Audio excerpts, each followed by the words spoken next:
The secret of getting ahead is getting started. Hello everyone, welcome to my channel Easy Way to Learn English.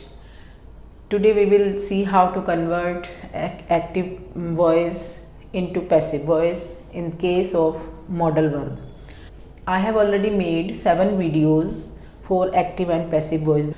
This is last and 8th video regarding the active and passive voice, and in this video we will learn how to transform active to passive voice in the case of modal verb. If there is modal verb, then first we need to know what the modal verb is. Modals are the verb which tell us mood. Mood in case of mood in the sense they tell us prediction, obligation, possibility, permission, etc. etc. I have already made one video on modals. I left the link in the description of this video. You can watch from there by clicking that. The modals are can, could, will, would, may, might, shall, must, ought to. These are the modal verbs. और भी है modal verbs, but main modals are these and I wrote here. Can possibility, permission के लिए use करते हैं. Could also permission and less possibility than can. It tells. Will prediction के लिए use किया जाता है और एक tense में भी use किया जाता है. हम इसको future tense में use करते हैं will को. And would also would भी permission के लिए use करते हैं. May possibility के लिए use किया जाता है. Might also for possibility. Shall we will use shall in tense, future tense. Must also possibility, 100% possibility के लिए must use करते हैं और ought to भी obligation के लिए use किया जाता है. तो इनको और भी sense में use करते हैं. You can watch the video. I left the link in description of this video.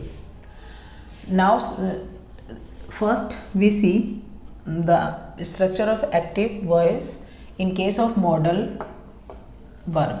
तो modal verb में जब हम active में sentence बनाते हैं then the structure will be subject plus modal auxiliary. We can say modal auxiliary. The similar word modal auxiliary and modal verb. These are similar. Subject plus modal auxiliary plus verb first form and object. Okay, I think it's clear. Passive voice की structure होगी object जो कि हमने यहाँ से लिया है, model auxiliary verb जो हमने सेम, उसके साथ हम यूज़ करेंगे बी का. प्लीज़ रिमेंबर दिस कि with modal verb we always use first form of verb. तो अब हम पैसिव वॉइस का रूल है कि we have to use third form of verb. हमें थर्ड फॉर्म यूज़ करनी होती है. तो इस रूल के लिए इस रूल को भी हमें लगाना पड़ेगा क्योंकि हम रूल फॉलो कर रहे हैं.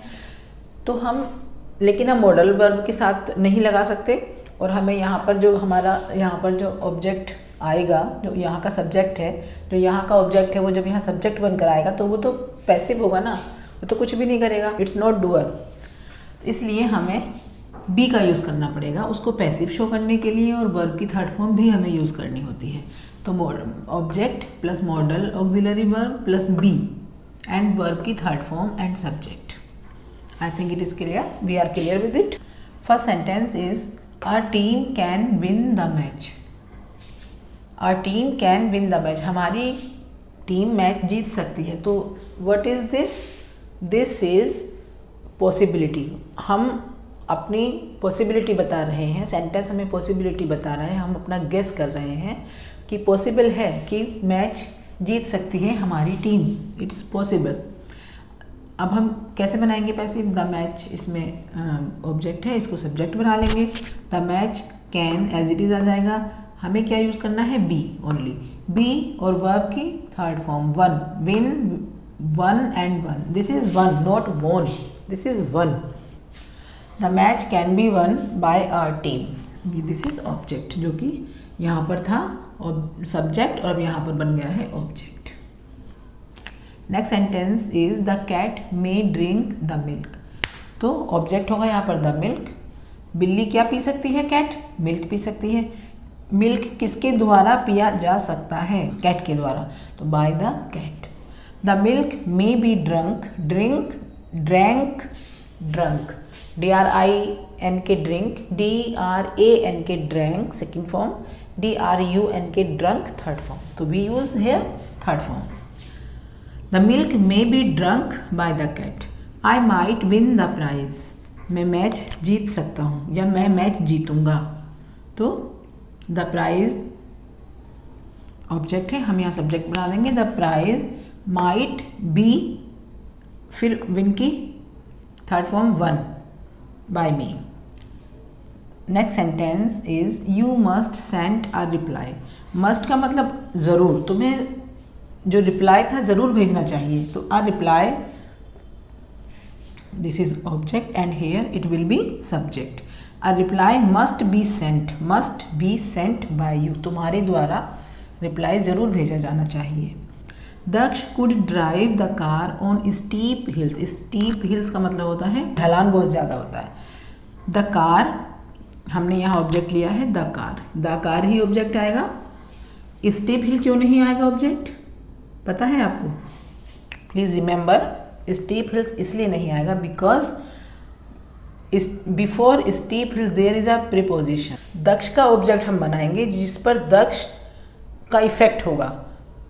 स्टीप हिल्स पर किसका इफेक्ट है? दक्ष का नहीं है, इस पर है ऑन का, और ऑन इज अ प्रीपोजिशन. तो दिस इज प्रीपोजिशनल ऑब्जेक्ट. इसको हम नहीं बनाएंगे ऑब्जेक्ट, हम सिर्फ दक्ष को बनाएंगे ऑब्जेक्ट. जब प्रीपोजिशन आ जाता है तो वो वर्ब ट्रांजिटिव नहीं होती, फिर वो इंट्रांजिटिव वर्ब बन जाता. तो sentence will be the car could be driven by Daksh on steep hills. Steep hills will be as it is.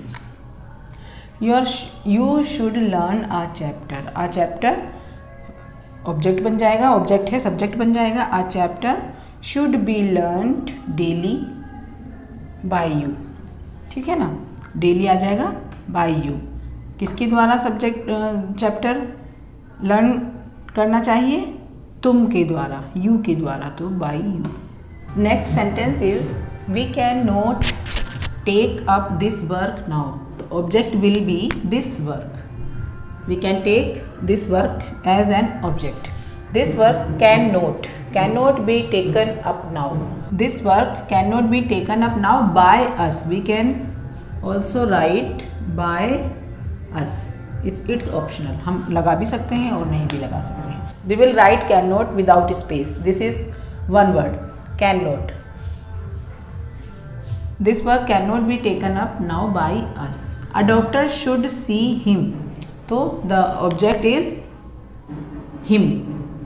Doctor का जो इफेक्ट पड़ रहा है हिम पर पड़ रहा है. किसको देखेगा डॉक्टर? किसको देखना चाहिए? हिम को देखना चाहिए. तो ही शुड बी, शुड का शुड ही रहेगा, बी आ जाएगा बीच में. Seen by a doctor. A doctor is object, as an object.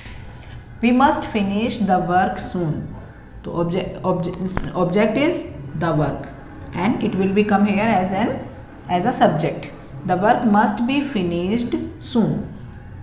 I hope we are clear with the active and passive voice. It was the last video of this series. I left the link in the description box of this video.